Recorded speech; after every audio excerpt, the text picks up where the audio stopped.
Hey, this is John Carlos, and I'm here with a look at the Star Wars Black Series action figure of the Mandalorian Fleet Commander from The Mandalorian. I am such a sucker for Mandalorian armor. It's like one of my favorite designs in all of sci-fi and just movies. I think the armor is so cool. So I love that the Mandalorian show has so many different Mandalorian characters that Hasbro can just keep taking my money making more Mandalorian figures. Especially with this figure because my favorite color is blue, and I like that we get dark blue mixed with gray and this other blue tone. The color scheme on this is just really, really cool. The head looks pretty good. Again, really random character to make, but I'm glad they did because the color scheme is so cool. But it looks like the dude.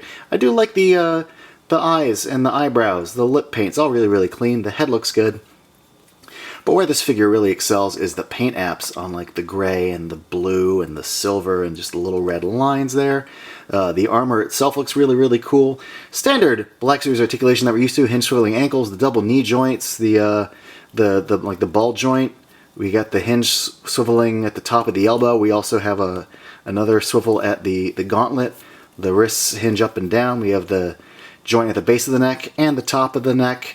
You know how it goes. But paint on this, really clean. Just the little silver bits look really, really good. Accessories include this jetpack, which is a really, really snazzy looking jetpack. Again, I like the blue and silver quite a bit. We also get little rotating rockets or jets or whatever, and then his little rocket nubbin does pop off the top, so I think that's a nice little detail for Hasbro to include.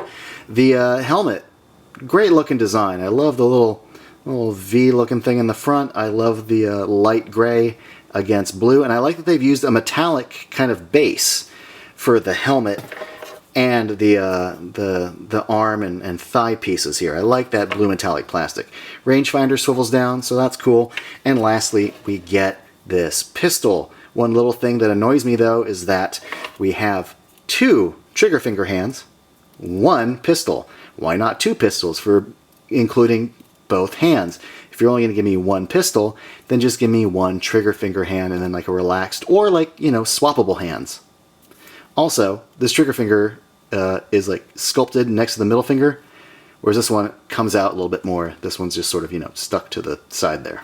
The extended index finger for the trigger finger fits perfectly into the pistol, so that's neat. Putting the jetpack onto the back of the figure was super easy. No problem there. One thing I do want to note, though, is that the helmet is super loose for his head. Like wibbly-wobbly, loosey-goosey. Does not fit snug the way I've seen it fit snug on others. He's got a little head. I don't know if they're repurposing the same helmet they've used before, but then didn't take into account how little his head is. I mean, I can get it to kind of stay still, but it does rotate and just kind of wobble around quite easily on his head. But despite that, the presence on the tabletop, on the shelf of this figure is just so cool. Again, I've mentioned this before, I have a bias because I like the armor, I like the design, and I like the colors. But come on, I really like the way this looks. So there you go. There's my review. I like the way it looks. Thanks for watching, everybody. Let me know in the comments below what you think of this figure.